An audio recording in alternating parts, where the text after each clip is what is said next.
Fighting Through Podcast, World War II, Episode 78, German Submariner and POW Kurt Schoenthier. More great unpublished history. After nearly a month at sea, our bridge watch sighted a steamer. She became an easy prey. We manoeuvred into position. Tubes 1 and 2, ready to fire. I was dragged to the 2-centimetre gun and they made me hold on to the barrel. A whack to the back of my knees forced me into a kneeling position.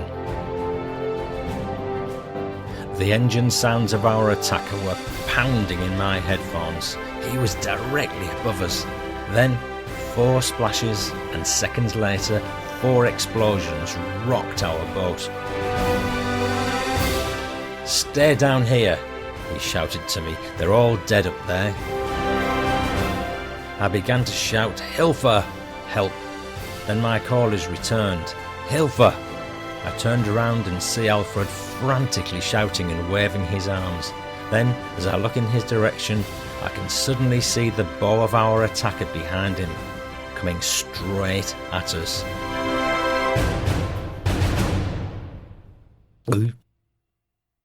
Hello again, and another very exciting World War II welcome to the Fighting Through Second World War podcast. I'm Paul Cheel, son of Bill Cheel, whose World War II memoirs have been published by Pen and Sword in Fighting Through From Dunkirk to Hamburg. The aim of this podcast is to give you the stories behind the story and much more. You'll hear memoirs and interviews with veterans in all the countries and all the forces. I dare you to listen. I'd just like to say that I've done several episodes with what you might call a Germanised context to them, but in doing so, I want to point out that in no way do I condone the actions of Hitler and his Nazi cohorts. After Hardy's dad's story was published a few months ago, someone wrote in and said I was brave for publishing it, and I didn't really react to that suggestion, partly because I didn't accept that I was being brave.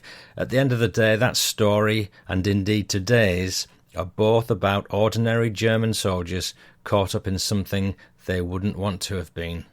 Neither story glorifies the Nazi Party or the SS, and had they done so, then I wouldn't have covered them in this podcast. If anybody has any views or feelings about all this, I'd be more than happy to hear from them, but for now I'll refer to the view that my dad did when looking after the German prisoners of war in North Africa, when he said, "My favourable reaction to the young Germans was to give them little treats like biscuits and chocolates. They were soldiers like us, Wehrmacht, not SS." So I'll be taking my dad's lead on this one. The main feature today is about German submarine U-111's tour of the North Atlantic during the Second World War. You've just heard various passages during the intro, so enough said for now, methinks. Talk about living history. Have your life belts and blindfolds ready, chums. That's coming later, and before then I've got some more family stories, including one on the Green Howard's Dad's Regiment, plus a first-hand account of Dunkirk by a Padre in the Green Howards. Gulp indeed. A bit of backstory for you now. The Battle of the Atlantic was the longest-running campaign of the Second World War, lasting from the very first day of the war to the last. For nearly 6 years, the British, Canadian and American navies and air forces fought a constant battle against the deadly German submarines, the U-boats, as they sought to sink the vital merchant convoys bringing supplies, food, raw materials and men to Britain. Winston Churchill famously stated that the only thing he ever truly feared during the war was the U-boats.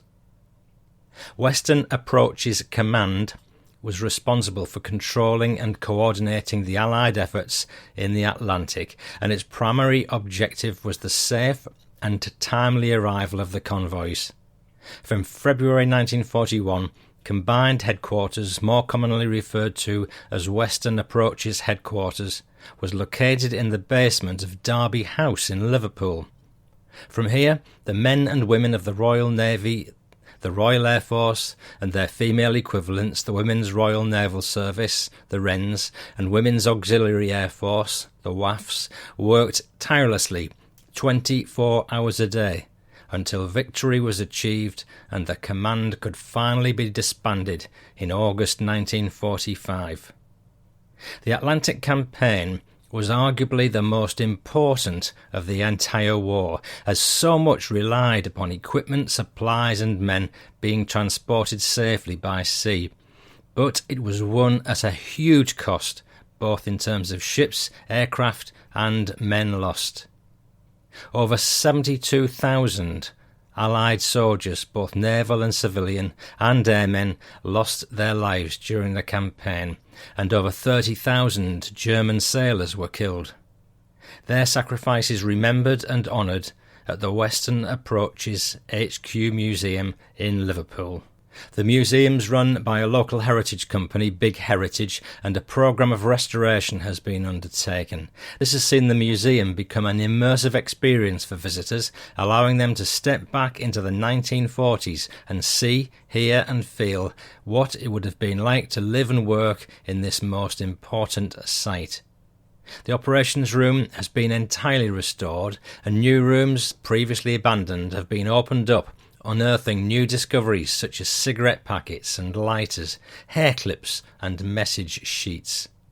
The museum is the fourth most popular attraction in Liverpool and continues to welcome visitors and keep the story of the brave men and women who helped win the Battle of the Atlantic alive. I thought this episode was ready until last weekend, and I happened to visit this museum, and I realised what a great backdrop to the show it could offer. So this intro has been a last-minute edit. There's a link to the museum website in the show notes, together with a few pics of the jaw-dropping operations room and other features of the museum, and it's a great place to visit. First, a few coffees have been bought. I want to make a short omission I need to redress regarding Todd Kehoe, who bought me some Calvados on the previous episode, and Todd had said in his Buy Me a Coffee donation, feel free to make this a couple of fancy coffees. And do you know why they call it a latte? Because it costs a latte. Don't order a depresso, that's just a really bad fancy coffee. Lastly, don't get an Americano, that's a fancy coffee watered down for Americans. That's a fancy coffee joke on my own country. I'm buying the coffee, so I give permission for an Englishman with a good English accent to make fun at the American palate. That's 3 jokes for the listeners and a coffee for you. Todd, thank you for that chuckle. I think I said previously that you needed a little therapy, and I take that back now. You need a lot of therapy. Moving on, family stories. Here's one from Chris Willets. This item is how a random query from someone researching his great uncle's war can turn out like Alice's proverbial rabbit hole. Chris Willets from Charlotte in North Carolina wrote in about the Green Howards. And Chris says, my family has enjoyed your dad's fabulous book a lot. It's like sitting with my granddad, telling me about the adventures and feelings he experienced through the war. It's the best way to understand what anyone from the 6th and 7th Green Howards went through. And Chris adds, I was playing Axis and Allies D-Day game last night for the first time. So much fun. Well, listener, there's an idea for a Christmas present. If you're looking for one, I'll leave the thought with you. Axis and Allies D-Day game, no idea what it's like. Chris goes on to talk about his uncle Ted John Edward Dimock from the 7th Green Howards, and starts off with an extract from Dad's book with Dad on the beaches of Dunkirk. And Chris is wondering if this extract features his uncle Ted. The Green Howards have been fighting through Normandy and have made their way back to Bray Dune, near Dunkirk, and here's what my dad said. None of us could see any sign of the 23rd Division assembly area, and nobody seemed to know what to do for the best. Then the planes came over again, causing more deaths. Only 20 yards from me, some lads had been hit by shrapnel, and one of them was in a serious condition. The medics were there, but he would not live. So the point of Chris writing was to find out if this could be his uncle, who died in the dunes early on 31st of May. But the story ends up way beyond that. And here's a bit of background on Ted. Chris said that Uncle Ted has the sad distinction to be the only man of the 7th Green Howards to be killed at Dunkirk. He hailed from West Leighton near Richmond, UK, and was the only boy in a family of 4, so he was brought up firmly in Green Howard country in the northeast. He was a jolly and an easy man to get on with. He had a natural music ability and helped an elderly couple maintain their garden. However, life on the farm was unpleasant to him, as was his father's treatment of him. On one occasion, his father threw a brick at him. He chose to leave, and soon found a new job working for the council as a road worker, and was later betrothed to his sweetheart Sally, who worked in a general store in nearby Ravensworth. His career change ultimately proved fatal, because it meant he was no longer in a protected occupation, and he was called up to fight at the age of 20. He enlisted in the 7th Green Howards, where he met his closest friend Stanley Coleman. At the close of the Dunkirk campaign, Allied soldiers were retreating to Dunkirk following their fighting retreat from the German invasion of France. Upon arriving at Bray Dune early on the 31st of May, they were ordered to disperse and take cover in the dunes. Shortly after, at 6 a.m, they were shelled. While the overall casualties were few, Ted was killed. A piece of shrapnel went through his chest wallet and claimed his life. Pastor Metcalf was on duty and grabbed Ted's belongings, including his wallet, tags, and a packed pipe ready to smoke. He was wrapped in a blanket before they buried him in the sand dunes. Reportedly, Metcalf then ran like hell. At 8 a.m, they were ordered onto the beach to try boarding small boats, but the sea was too rough. Instead, the 7th Green Howards were ordered to head to the East Mole to act as stretcher bearers. Listener, I'm fairly sure, though not certain, they would have got away from the East Mole later on that day, but I'm not sure whether it was on the Lady of Man alongside my dad and the 6th Green Howards. It may have been a different boat. Ted's mother, Minnie Dimock, received Ted's belongings and another man's tags from Pastor Metcalf, and we're going to hear more from the pastor in a while. It's speculated that his mother was never the same after, holding out hope that Ted was alive and there'd been a mix-up with the tags. She continued to look to the hills above their house in West Leighton, waiting for him to come home, and often thought she could hear his footsteps. The farmers brought her food, but she refused, as she blamed them for mistreating Ted and believed they forced him to leave the safety of farm work only to be called up and killed. And his fiancée Sally eventually married someone else. Stanley Coleman, Ted's mate, had missed the battle due to developing diphtheria and later visited the family home to share his commiserations for his best friend's death. This is when he first met a certain Jenny Butler. They kept in touch and wrote letters to each other throughout the war and were destined to become my grandparents. Thanks to Pastor Metcalf, we have Ted's wallet. Unfortunately, Ted wasn't a rich man with a thick wallet to stop the shrapnel passing through and hitting him in the chest. Inside is a picture of Sally's fiancé that he will never get to marry, and the souvenirs he collected to give to her. So, Chris asked if the lad dying on the beach in front of him could have been his Uncle Ted. Well, Chris, having studied the dates, I'm not sure. I think Ted arrived on the beach the day after Dad's incident had happened, but who knows whether the dates were all mixed up. Regardless, the scene would have been very similar. A young man surrounded by his pals trying to help him, but helpless to do anything, but no doubt caring for him. Many years later in the 60s, continues Chris, my nana Jenny tells a story about how she and Stanley went to visit her father in hospital at Scorton near Richmond. Stanley recognised a man at the hospital who looked tough as old boots. He claimed that he was one of 3 men that were hit by the shell along with Ted. We're still looking for the 2 that stood by him at his death and wondered if they could shed any light on what had happened. Also, we are truly thankful to Pastor Metcalf and his service. Now, Chris ended his piece to me asking a few questions about this incident. Who was next to Ted when he died? Anybody know of a Sally from Butterworth Village in UK, Ted's fiancée at the time?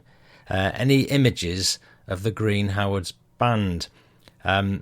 Chris has built a website to all this, and I'm putting a link in the show notes. And Chris has done his Uncle Ted really proud with that website. There's lots of info and photographs, and I think true Green Howard's aficionados will really enjoy it.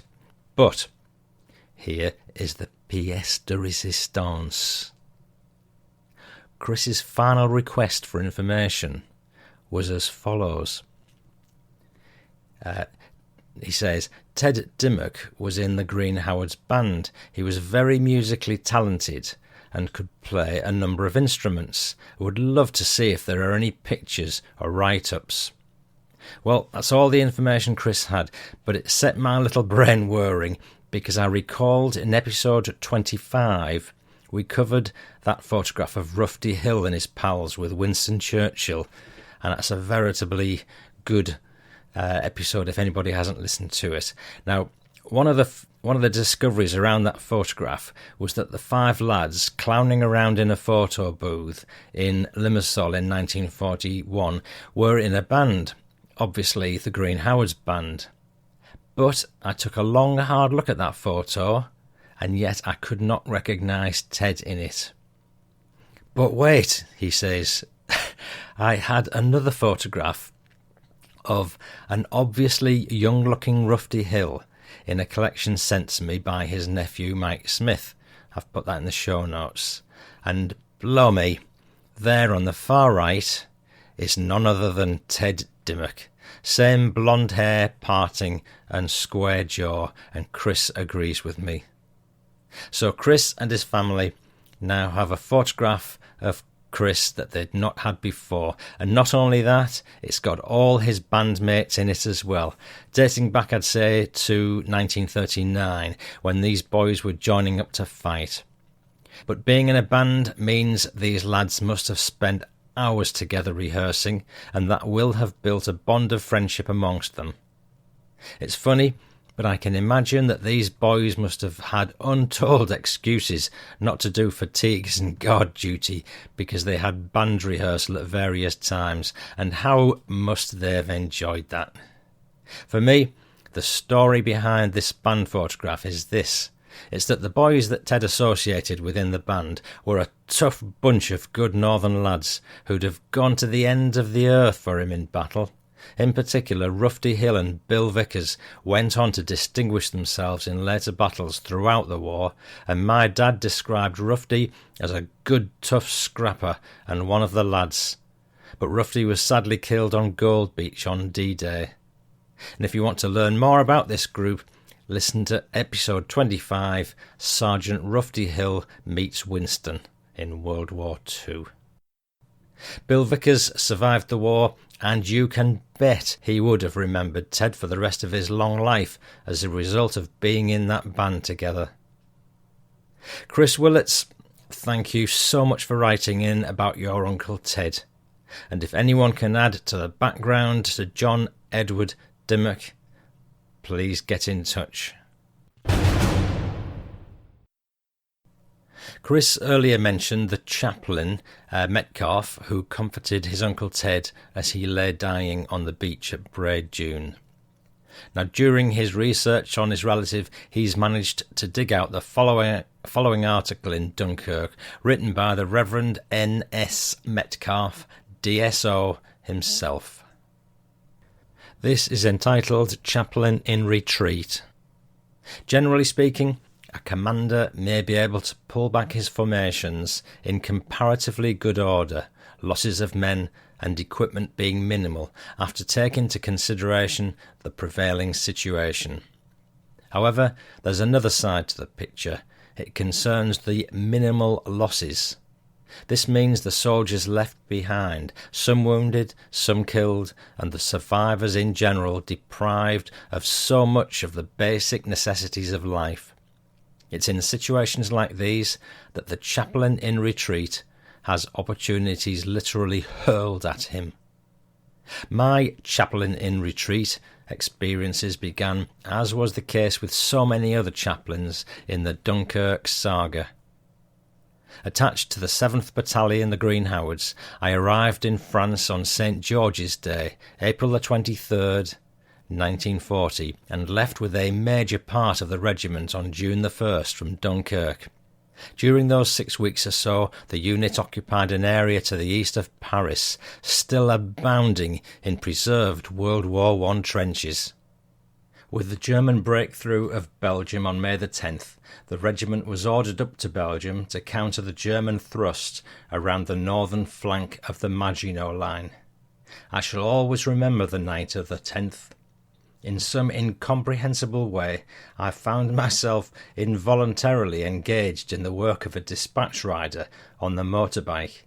It certainly gave me much-needed mobility and enabled me to keep in touch with the various companies of the regiment. Driving through the various checkpoints manned by trigger-happy French soldiers was invaluable in helping me to make myself understood in French. For the rest of the month of May, the regiment was continually on the move.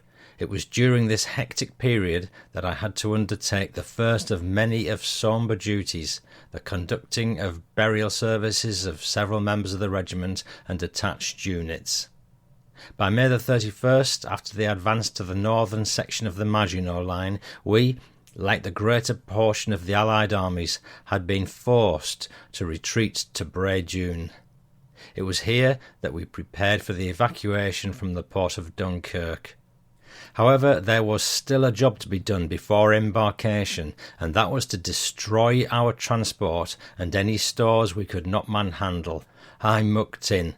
With a sledgehammer given to me by the RSM, I joined others in the work of destruction. I discovered, like so many, that after the initial feeling of distaste in wrecking expensive machinery, the desire to destroy grows. A grim lesson to be learnt in this respect, as many of the soldiers found. It makes a good subject for sermons. June the 1st dawned, and the regiment marched along the sands from Braid Dune to Dunkirk Pier without a single casualty. It was a fact that although we were late in the evacuation programme, we escaped the carnage that had gone before and was to come after on the last day of the withdrawal. Most of the regiment were able to board a stamp steamer that had come across from Dover laden with stores. These were not unloaded, and we found them most welcome on the journey to Folkestone. This article was published in the Journal of the Royal Army Chaplains Department in 1983. It's connected with the Royal Army Chaplains Museum, the Army Museum in Swindon, UK. A haven of peace and calm for all, the home of British Armed Forces chaplaincy, provides a rich and warm experience for all. And Chris says, it's best to ring ahead if you're going and let them know you're coming. It's part of the Ministry of Defence and there is security on the gate. Chris, thank you again for all of that. A family story from Wes Hickman now. Wes says, I listen to podcasts all day at work, and Fighting Through is my favourite, and I often listen to past episodes again. My grandfather, Bill Hickman of Kennett Square, Pennsylvania, was a Master Sergeant in the 10th Ordnance Battalion in General Patton's Third Army. In fact, General Patton once stopped him and his buddy and gave them the business because they didn't have their neckties on properly. He captured 2 Germans in early 1945 and kept a few pieces of their kit, which I still have today and are some of my most prized possessions. Please keep up the excellent work, Paul. Wes Hickman, Wilmington, Delaware, USA. And Wes has sent some photographs which I've shared in the show notes, and he said the first one is my grandfather's uniform jacket. Next is the rabbit fur that he took from one of the Germans. And my grandfather said his head was cold and the hat looked warm, so he took it from them. And what a fabulous hat that is. Then there's the surrender leaflet that the Germans presented to him when he took them prisoner. Those leaflets were dropped over enemy territory and guaranteed proper treatment, food and medical attention. The last photo is my grandfather standing in the mud with some friends, and the back of the picture says, these are the conditions in Bastogne in 1945. I wish I'd asked him more about his wartime experiences, especially the capture of the 2 Germans, but he's gone for 25 years or so now, and it was foolish of me not to do so. He was a good grandfather, and I miss him. That's all for now, Paul. Cheers, Wes Hickman. Wes, thank you for writing in. I can feel your frustration at not knowing how your granddad captured those Germans. What a story that would have been. But if you catch up with Omaha Series episode 56 onwards, starring Private First Class Maurice Prince, I think that'll give you an insight into how it possibly happened. A bit of war stuff now. Some considerable time ago, Daniel Linhart Ketchek from Sweden wrote in. I hope I've pronounced that properly, Daniel. Daniel sent me some photographs of the reenactment of a funeral of RAF and RCAF pilots of RAF Bomber Command at Palså Cemetery in Helsingborg, Sweden, originally held on 7th of September in 1944. And the funeral of these pilots who perished is locally called the Stora Flygnatten, the Great Flight Night, in Scania, Sweden, and it was attended by around 3,000 people and took place with full military honours. Do you know, I love it the way some of these countries do this. They celebrate or they commemorate these brave pilots who lost their lives fighting for the freedom of Europe.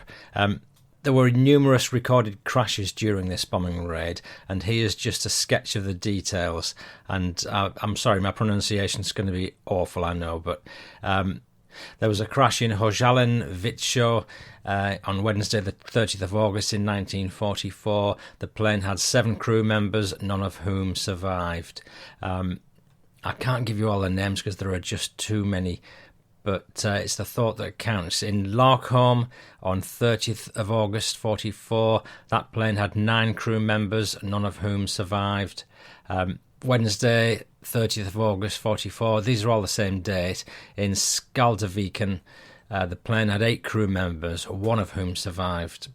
In Svenskop, same date, the plane had 7 crew members, 1 of whom survived. And Daniel sent me various photographs which I've put in the show notes, taken by Clarence Webb. And Daniel says it's our reenactment club during our ceremony. So thank you, Daniel, for keeping the memory alive. And while we're on Lancasters, Julian Peter wrote in, and he says, I'm researching the story of Lancaster PB 958 F2P, which took off in the morning hours of 31st of March 1945 from RAF Downham Market on an air raid to Hamburg. Over the target, the plane was shot down and crashed only a few streets down from where I live. Of the 7 crew, only 2 managed to bail out, with one becoming a POW, while the other, Flight Sergeant Kevin George Clark, was also captured, but handed over to Volkssturm, who had him executed the same day. With the help of many archival documents, I was able to piece back together Flight Sergeant Clark's final moments, and I'm working on a retelling to commemorate his and his crew's sacrifice. And Julian's wondering if I have any information, tips, contacts or places where he could search for more archival documentation. Thank you in advance, Julian Peter. Julian, thanks for that snippet. And my best advice is to start on the Fighting Through Podcast Research tab, which has a few worthy discussion forums you could explore. And in your case in particular, you could try the RAF Bomber Command Facebook page, where I'm sure someone will be able to give you some leads. And the World War II Talk Forum, oft mentioned in this podcast, is another place to start looking. Good luck with your searching.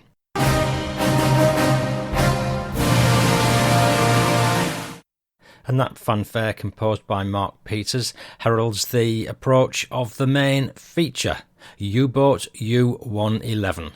This is the adventures of a young German submariner fighting in the Atlantic.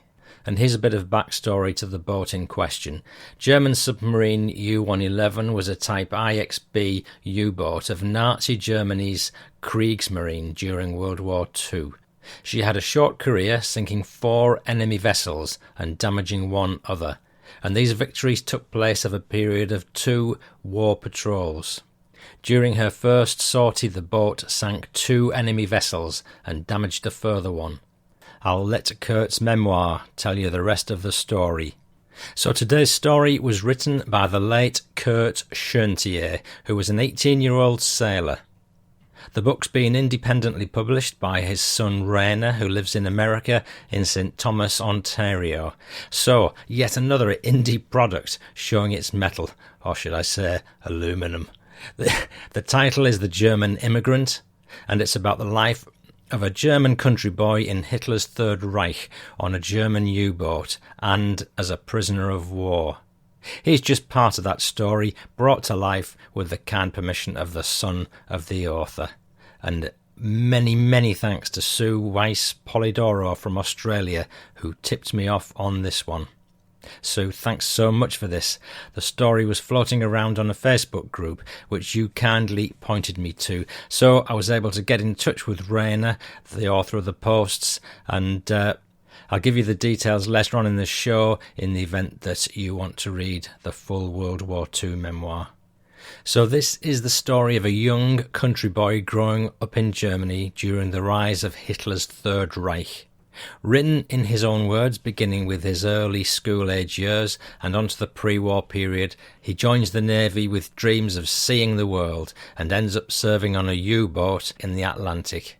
So this has been written by the late Kurt Schoenthier and produced and published by his son Rainer. And there's a short intro by son Rainer to each section of this story. Here goes. Summer 1940, training school. In the summer of 1940, my dad was in U-boat training school and was getting a 2-week vacation. This is how he remembered it. It was the summer of 1940, and we were in the midst of U-boat training school at Kiel.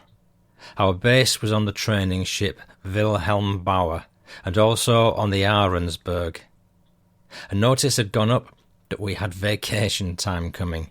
After making some inquiries, I had a 2-week vacation permit in my pocket and wasted no time getting on the first train home. Home was the village of Grunhartau in the province of Silesia. It was about 30 kilometres south of the large city of Breslau and about 50 kilometres from the Sudeten Mountains. It was farm country. Grunhartau was our village of about 700 people, a place where everyone knew everyone else. Our farm was one of the biggest, employing several dozen people. There were only 2 tractors in the village. We had one of them. An old iron-wheeled Fordson. There were only 2 cars, and we had one of them, a 1936 Opel. My father was also the Bürgermeister, the mayor of the village. It was a 5-hour train ride home, and my family didn't know I was coming. I would surprise them. Finally, I could see the familiar silhouette of Green Howard and the tall steeple of the church that stood in the centre of the village.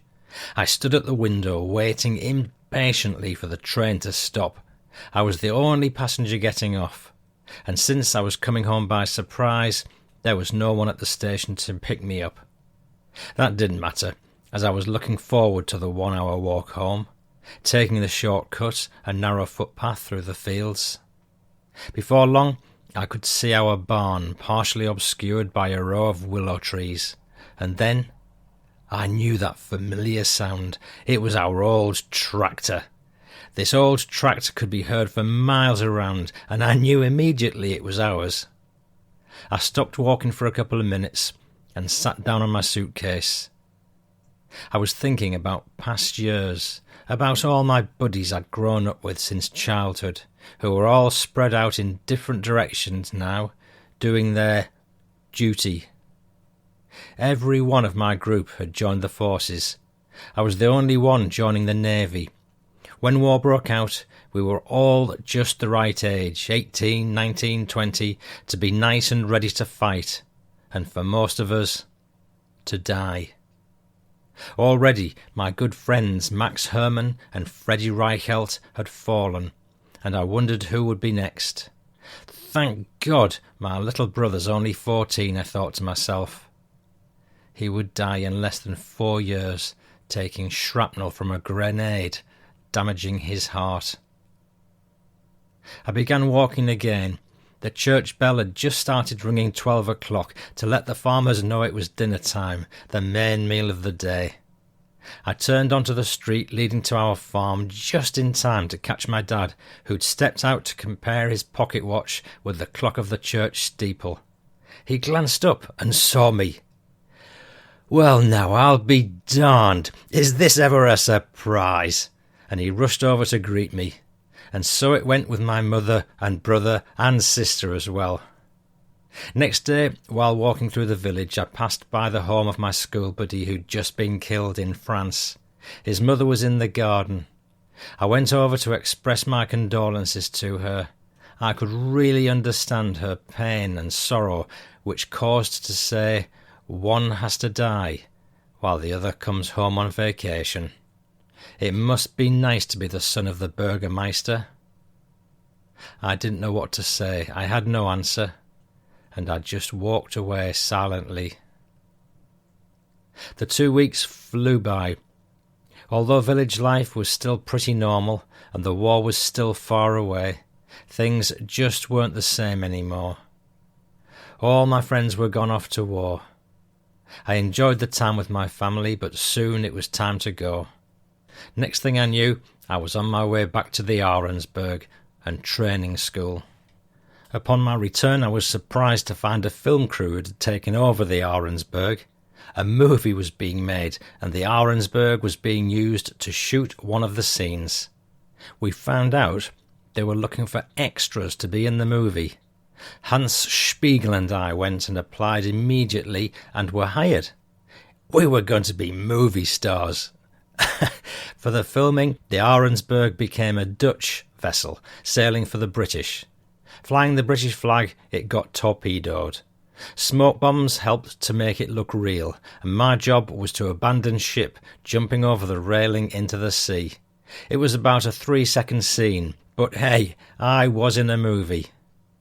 I saw this movie and myself about a year later while on leave after our first mission. It's called U-Boot Westwärts, and that's my dad, upper left, playing the part of a sailor jumping overboard. And listener, there's a photograph in the show notes. Schnaps Nummer 111. My dad, Kurt Schoenthier, arrives in Bremen, where construction of U-111 is nearly complete. Captain Wilhelm Kleinschmidt is handed the keys to the boat. I'd made my way to Bremen, where the finishing touches were being done on U-111. Most of the crew was already there. They were a great bunch of guys, all of them. You have to be a special type to be crazy enough to volunteer for U-boat service. Boatsman Berkman met with us at Pier number 4, where U-111 was now docked. "Her name is U-111, he bellowed. "You guys know what this means. 3 1s, Schnapsnummer. It means luck." From now on, our pay would increase considerably. Submariners were the highest paid, got special food rations and many other advantages such as preferred seating on trains and vacation whenever possible.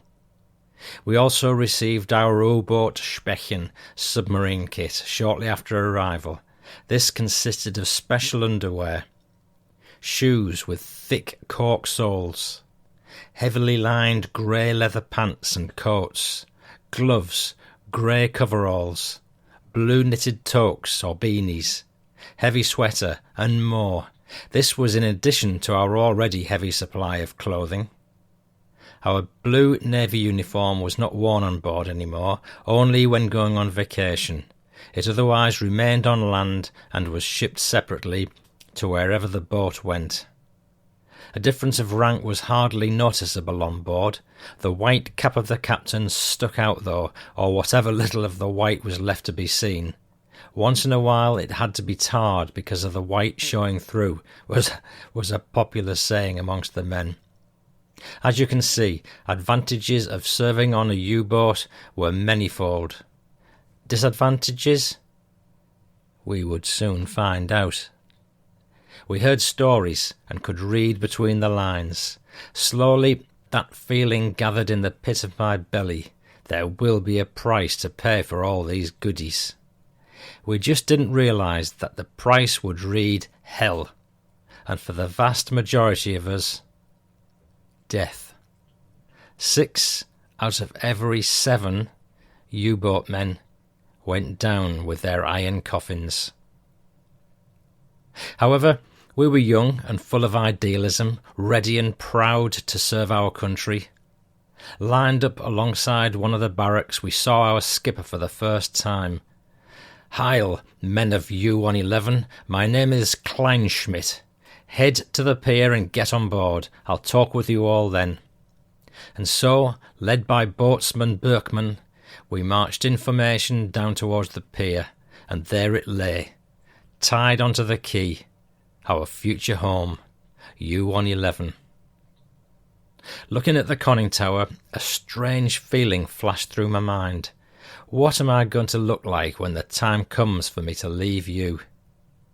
Was it a foreboding, or just a general feeling, an unconscious feeling in all of us of what was soon to come? A grim, humorous farewell bidding for a U-boat putting to sea made the rounds all too frequently. "See you all again soon, chopping trees in Canada." And so we got acquainted with our sub. My living, sleeping and eating quarters were in the front torpedo room. My berth was also Herman Kirkel's berth. Because of the cramped quarters on board, everyone had to share a berth, and we slept in shifts. One of the other wireless operators, Lieutenant Fox, was in charge of the daily setting of the cipher code connections of the Schlüssel M, the cipher machine, the Enigma machine. Over the following weeks, everyone got an intensive introduction to the different tasks on board, gaining a broad knowledge of the function of our war machine. One day, a few of us, including Walter Bittner, our cook, and Fritz Möller, a mechanic who was always ready for a joke, were having our lunch inside the boat, sitting alongside a group of Italian technical workers, also having a bite to eat.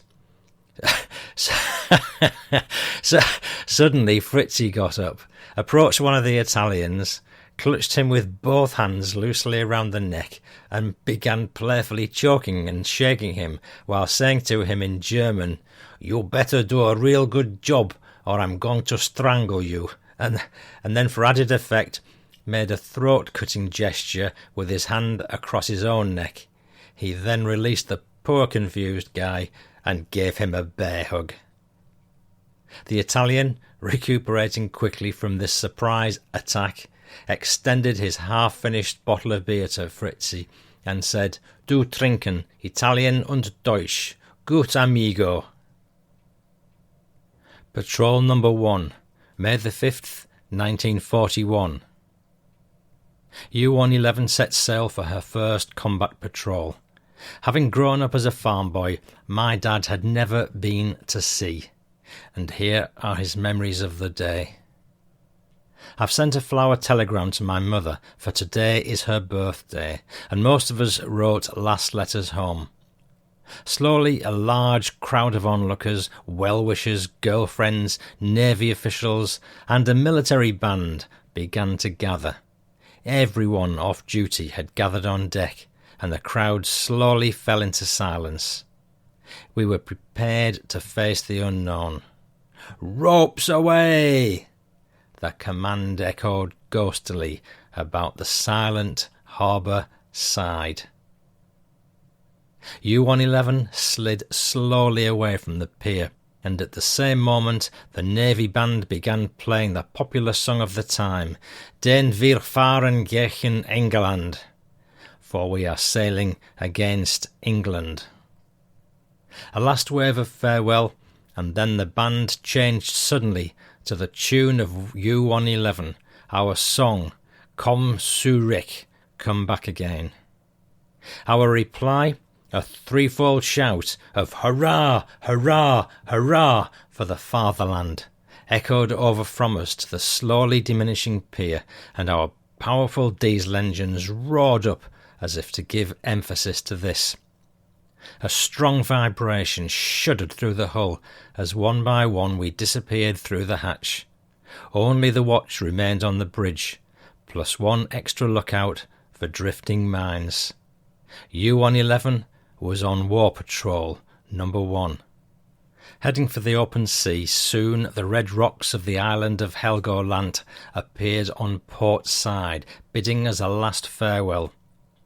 Darkness fell slowly, and we kept on sailing on the surface, for now there was no danger of a surprise attack by aeroplanes. I was on midnight watch, and I had to get up after a 2-hour snooze. The boat rocked quite vigorously, ploughing through the mountains of foamy water. We got our first taste of the saying, "North Sea, Murder Sea." A thought of my home and my family flashed through my mind. How far away it all seemed now. Large breakers crashing hard against the conning tower made our boat shudder violently. While climbing up and up to the peak of a huge mountainous wave, I was gradually becoming aware of some disagreement of my stomach with this sort of treatment. I quickly remembered the friendly advice of an old sailor: chew some dry bread and think about the taste of a lemon. It seemed to help, and I was saved just short of sacrificing my stomach's contents to Neptune. Believe it or not, it really worked for me. Slowly, my system got acclimatized to the different movements of the longer waves, different to those short, choppy ones of the Baltic. The Atlantic Ocean has its own pattern again due to the larger body of water.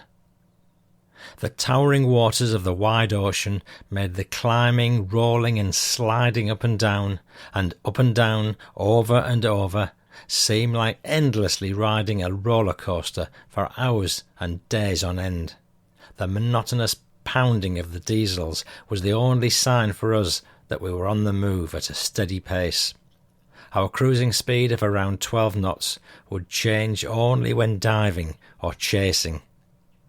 Diving had to be exercised daily to keep the crew in top readiness. However, a change of speed would be an immediate indication for us that something extraordinary was happening up there. And happen it did, on our 8th day at sea, May the 13th. The alarm sounded. We'd spotted a freighter. The hunt was on. Upon sighting the freighter, the order was given. Both engines full speed ahead. The diesels roared, and I immediately felt the sense of accelerating speed. The rhythm of the engines, like the pounding of war drums, put the whole crew into the spirit of the hunter. Now is your time, U-111, to prove that you're not a pup anymore, that you've learned the skill to hunt, to chase, to kill. You know that your strengths are your invisibility and your perseverance. If you are detected, you are no longer the hunter. You not only risk losing your prey, but you most likely would become the hunted yourself. So keep your distance, young wolf. Don't lose your prey, and run. Run. The plan was to swing out in a wide semicircle and come around in front of the freighter for the attack. The freighter was cruising at a speed about 1 knot slower than our top speed. Considering the longer distance we had to travel by making this wide arc, it took more than half the day at top speed before U-11 reached the right position. Finally, after several hours, it was time to strike. We were in position. We fired 2 torpedoes. One made a direct hit and broke the ship apart. One of my buddies was sitting beside me in the sound room, a stopwatch in his hand. We had the distance and time calculated. When the 2 eels left the boat, he pushed the release of the stopwatch. After a few seconds, he lowered his headphones and whispered, "Now!" And an explosion shuddered our boat, as if he'd triggered this with his word. There were cheers throughout the boat. Then silence. For a brief moment my buddy and I felt a sense of success and triumph. But then, as he looked over to me, our eyes met for a few seconds. And suddenly the cruel reality of war had touched us. We both felt sick to our stomachs as we realised what had just happened. How many men had just lost their lives. Without a word spoken, he left the room. Baptism of fire, they call it. They will also tell you that you will get used to it. None of us ever did. Afterwards, each of us was poured a couple of shots of whiskey by the old man to help take the edge off, but each of us would have preferred to drink the whole bottle ourselves. War is destruction and death. War is madness. It's left to each individual to come to peace with God. Pushing through the boiling seas towards our newly assigned position, several mastheads suddenly became visible. We were directly in the path of a large convoy. Alarm! Dive! Dive! Patrol 1 ends. July the 7th, 1941. We're going to Lorient in France. It was in the early morning hours of July the 7th, 41, when the coastline of Brittany glimmered through a veil of fog. Listen, that Brittany is a region in the northwest of France. It had become midsummer since we left Wilhelmshaven 9 weeks ago on our first mission. Slowly, the grey streak of land barely visible along the horizon began to change into green, lit up by the rising sun. White houses with brightly coloured roofs emerging all along the green coast appeared like Christmas ornaments on a stretched-out garland for our reception. A light breeze from the coast carried a perfume-like scent over to us, emanating from the millions of flowers of Brittany's meadows. Our sense of smell was highly aware of this sudden change. Long enough had our noses been insulted by the stench of fuel, grease, sweat and mould. 2 minesweepers had come out to escort us into the harbour to give us protection against air attacks and lead us through our own minefields. More of the crew came up now, and their growing excitement quickly spread throughout the boat. U-111 slowly cruised along the beach as if she wanted to give us ample time to relax and get used to the idea that we'd survived our first patrol. Most of us had come up on deck now. For the people on the beach and further down at the pier, an approaching submarine obviously still created quite a sensation. Whilst the large crowd waiting for us were wearing a variety of uniforms, our interests were focused mainly on the beachfront that was crowded with sunbathers, mostly girls, or so we imagined, surely influenced by our wishful thinking. If our arrival had brought on some kind of sensation to the people on land, they would not have the slightest idea of our feelings. How could they know what was going on behind those grey faces with the reddish, watery eyes? They might have been vaguely able to guess our time at sea by the lengths of our beards, but our thoughts? But there is one thought that I dare to mention. The highlight of any lengthy sea voyage is the homecoming. Why else would the yelling of one single word have created such a joy among the crew of many a ship since the beginning of navigation? And that word is land. However, this time not only had we braved the stormy North Atlantic, the icebergs and the week-long heavy fog off Labrador, the dangers and fears of a possible malfunctioning of our diving machine, and the deadly threat of depth charges. This time one more occurrence had an effect on us. We'd accomplished our mission by sinking 3 British ships, and therefore had contributed our part toward the defeat of the enemy and a quicker ending to this ongoing slaughtering.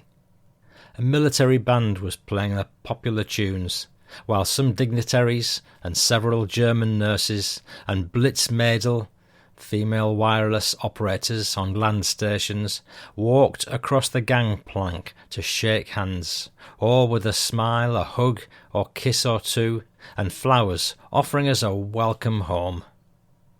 We began to realise that we'd jumped off the devil's shovel this time. We were looking forward to our fortnight leave in Germany, plus an additional week at Karnak on the beach. But now our thoughts circled more and more on a shower, or several of them in a row. Neglected for 2 months, it took more than just one to give us that clean feeling we'd been longing for during those long weeks at sea. And the removal of our several inches long beards was not done with a simple shave either. First, hair clippers to get closer to the skin, then an attack with soap and razor. Our facial features had been changed quite considerably by the length of our beards. The chin line grew lower with the growth of facial hair, making the whole head look much longer. This enlarging process had happened so gradually, however, that we became quite accustomed to this look, and it took several hours after our shave before we could face each other without bursting into a roar of laughter. Our belongings had been shipped overland from Wilhelmshaven and had been moved to our quarters close by the harbour side. The rooms of former French army barracks were comfortably made up and kept clean by local girls. Cleanly dressed, we now had ample time to start enjoying ourselves. With our pockets loaded with money, we set out to explore what this foreign city had to offer. After having walked on a continually swaying floor for 2 months, our steps on solid ground had an embarrassing resemblance to staggering home after a night of drinking, and it took a little practice to get our land legs back again. We were surprised at the magnitude and selection of merchandise. Wine, beer and cognac abounded, and some of the French girls had learned quickly that the German U-boat men were the highest paid of the armed forces. The open market in the town square was overflowing with vendors. Sidewalk cafes were in abundance and continuously invited passers-by with their harmonica players and beautiful petite waitresses that one could resist only for so long. The first day on land flew by like a short dream. 9 weeks at sea had weakened leg muscles considerably. Next day, we would meet with the legendary Admiral Dernitz, our captain. Meeting Admiral Dernitz, July 1941. Today they would meet the Admiral. It was July 41 and U-111 had completed her first patrol. They were in the port city of Lorient for 2 weeks' leave. For my dad and most of the crew, Admiral Dernitz was like a living legend, and to meet him in person would be very special. And this is how my dad remembered the day. It was announced that Admiral Dernitz would be making an appearance. We assembled in front of a former French administration building. A military brass band was playing. We were in uniform in the simmering heat of the shadowless square. And then he came, followed by his staff and a group of guest officers from the Army and Air Force. He shook hands with each of us. Then, stepping back a few paces, he gave a short speech. All I can remember of this was his well-known phrase, "For us U-boat men, the day has 24 hours. If this is not enough, we'll add on the night." He then paused shortly, while one of his staff stepped forward, holding an open box of medals in his hands. Then Admiral Dernitz pinned the U-boat badge to our chests. Later in the evening, this day was crowned by a delicious supper. Wearing our white gala uniforms, we were seated, disregarding rank and order. This is how I came to sit directly across from the Admiral. Lieutenant Fouche from our boat was on my left. Needless to say, I was a little nervous. A great variety of food was served, starting with turkey. Not wanting to make a fool of myself, I glanced over at the Admiral to see how he was holding his cutlery, when he solved the problem before it even became one. "Boys," he said, "don't forget that I am a U-boat man too." And then, taking a turkey leg with his fingers, he continued, "Forget about my uniform and think of me as sitting here in my underwear." Even if he had been sitting there in his underwear, as he advised us to imagine, he would have retained his dignity and our respect. As the meal proceeded, wine and champagne was served continuously by a very attentive group of very attractive young French women. The adjutant of Admiral Dernitz sat across from Fouche, who sat beside me. The two of them were friends from earlier years. Always the prankster, I knew Fouche was up to something, a joke of some sort. With a wink of his eye, he poked his elbow into my side. Then I noticed he held this cherry pit squeezed between his fingers. I just hoped it wouldn't accidentally squirt onto my white shirt instead of at his friend across the table.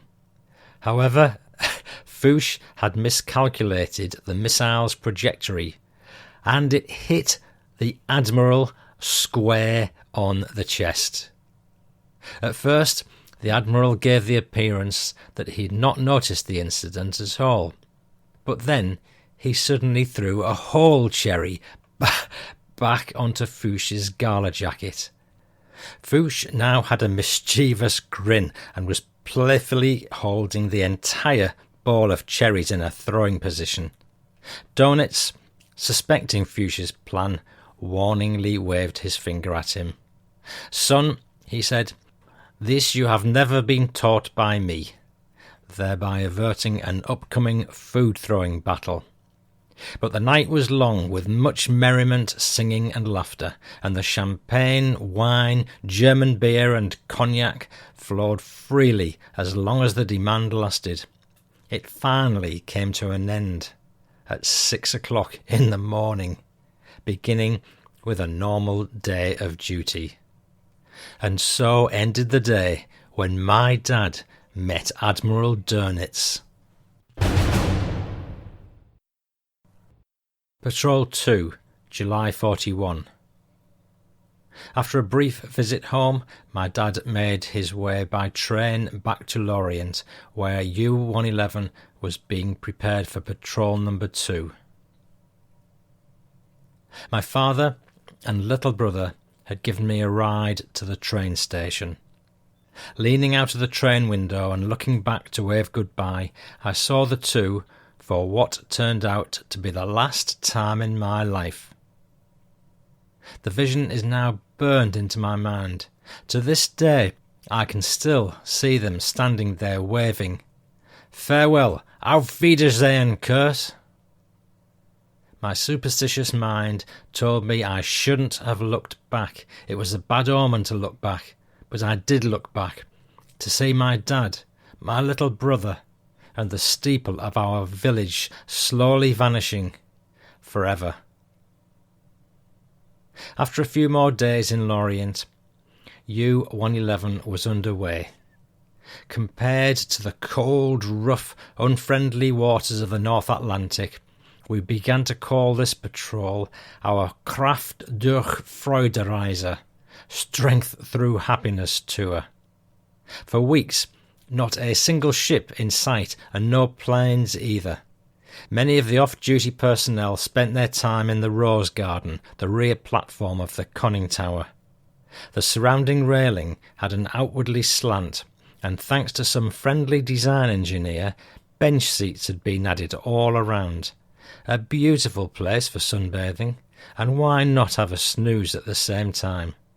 The steadily blowing light breeze made the tropical heat quite bearable on the upper deck. However, the inside of the boat slowly developed into a sauna. Wearing shorts and sailcloth shoes only, the salt water, mixed up with sweat and oil, soon created serious problems on the skin, particularly on the inside of the elbow, the hollow of the knee, and around the neck. The occasional sunburn and the lack of fresh water for cleaning did not exactly improve the situation. Rash was the problem. Below deck, a temperature of up to 60 degrees centigrade was not uncommon. Stifling heat and humidity. Our bodies, perspiring continuously in the effort of fending off the almost unbearable heat, put us into a state of permathirst. The water distiller was working at full capacity, and a breakdown would have spelled catastrophe. After nearly a month at sea on September the 10th, our bridge watch sighted a steamer. It was not even taking the precaution of sailing in a zigzag course, and cruised at close range right across our path. Obviously, her lookout had not noticed us at all. She became an easy prey.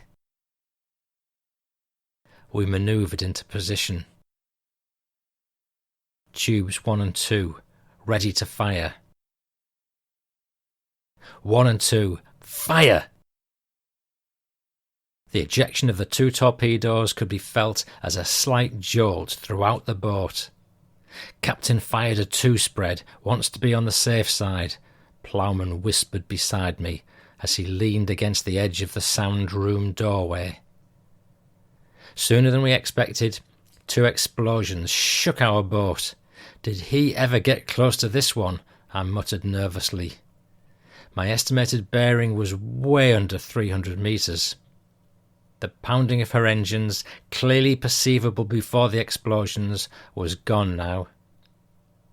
Our chief engineer had quickly flooded the front trim tanks to make up for the loss of the torpedo's weight, and periscope depth was soon restored. There were no other noises audible, and after a 360-degree sweep with the periscope, the commander made the announcement. Ship hit, but afloat. No escort vessels in sight. Surface. 2 direct hits. But the merchant vessel did not go down immediately. The Marken, as it was named, was loaded with aircraft and a large amount of cork. Perhaps it was this that helped keep her afloat.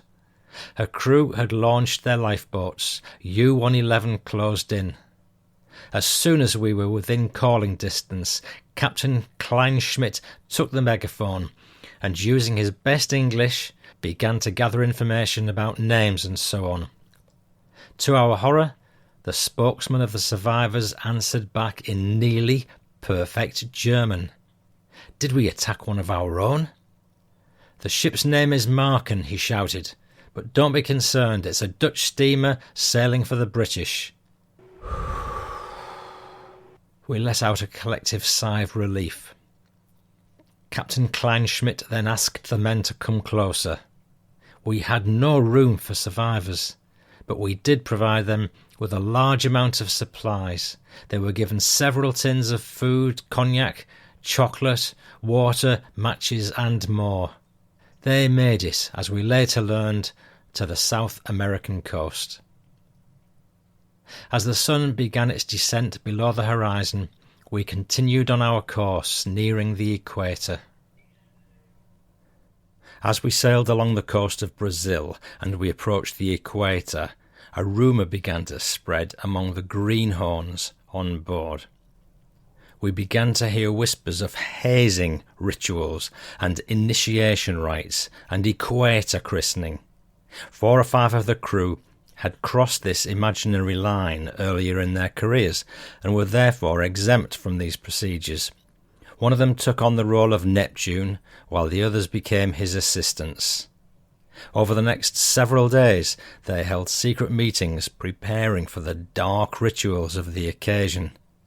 Now and then they would drop little hints and clues of what could happen, just to feed our imagination and let our tension and anxiety build. When the big day arrived, everyone off duty assembled in the forward section of the boat.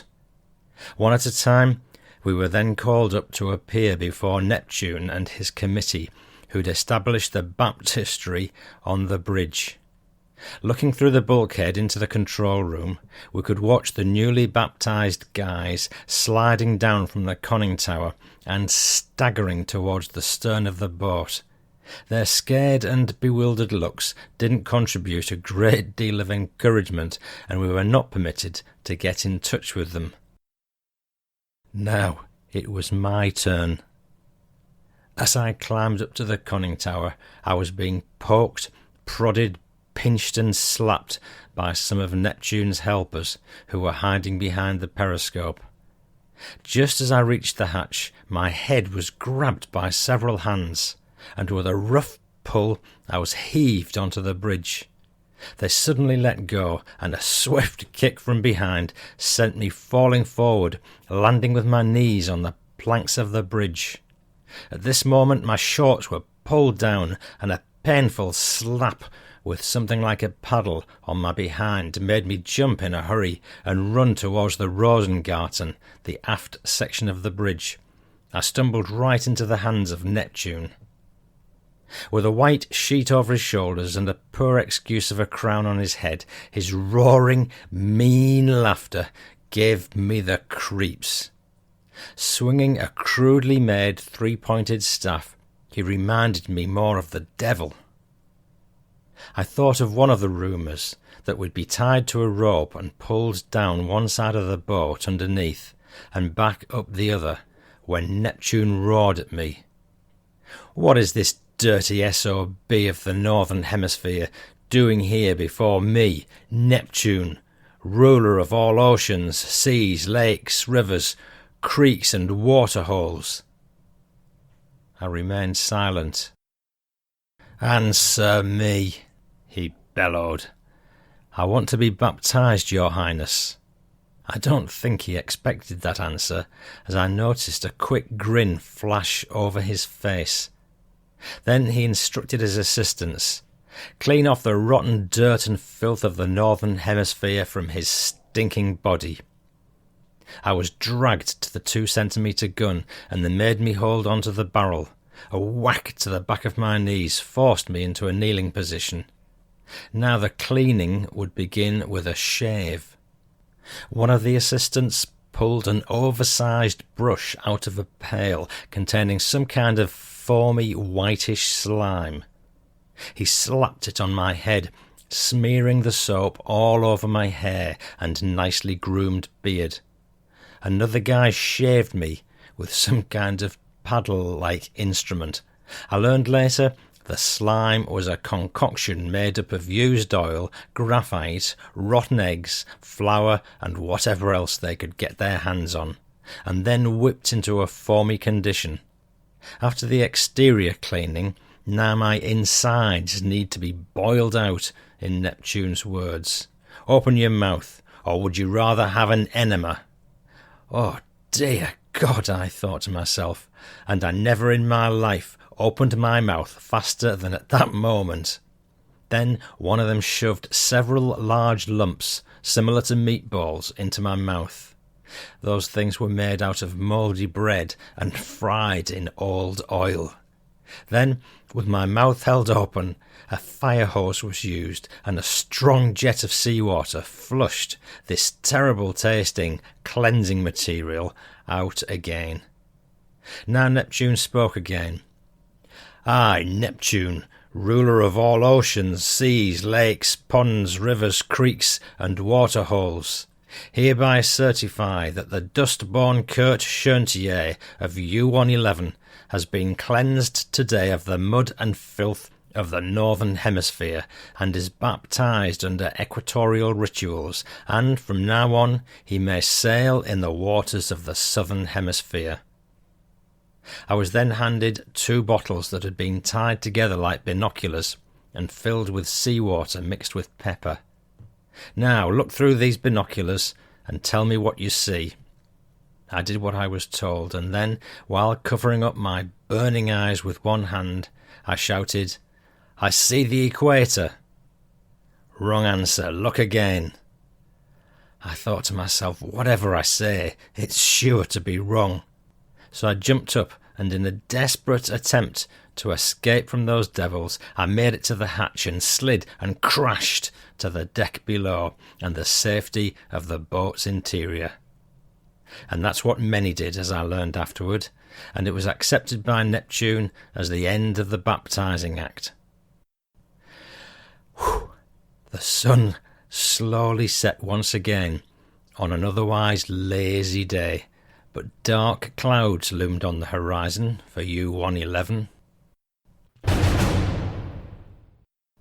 To find out what those dark clouds contain, check out Part 2 in the next episode, 79, where you'll hear about the sinking of U-111 and of Kurt's remarkable survival, capture and ongoing life as a prisoner of war in Canada. And there are some more family stories to go with it, and no matter how long it takes, I promise it'll be surfacing very soon. Meanwhile, here's a quick PS, which is a follow-up on the Ted Dimock story. Chris Willett sent me a photograph, which I've put on the website, which is a list of the soldiers, the Green Howards, that died around that period. And in actual fact, it doesn't show any 6th Green Howards killed at Dunkirk on the dates around the 31st, when Ted was alleged to have died. So, if there weren't any 6th Green Howards, in fact the only ones that died were the 7th Green Howards. There was 2 of them, one of which was Ted, and therefore I reckon that the guy that Dad was referring to in his memoir could only have been Ted Dimock, because although Dad was in the 6th and Ted was in the 7th, there was only the one Green Howard killed on that day, or even the days before or after. So there you go, another mystery solved. I'm Paul Cheel saying bye-bye now.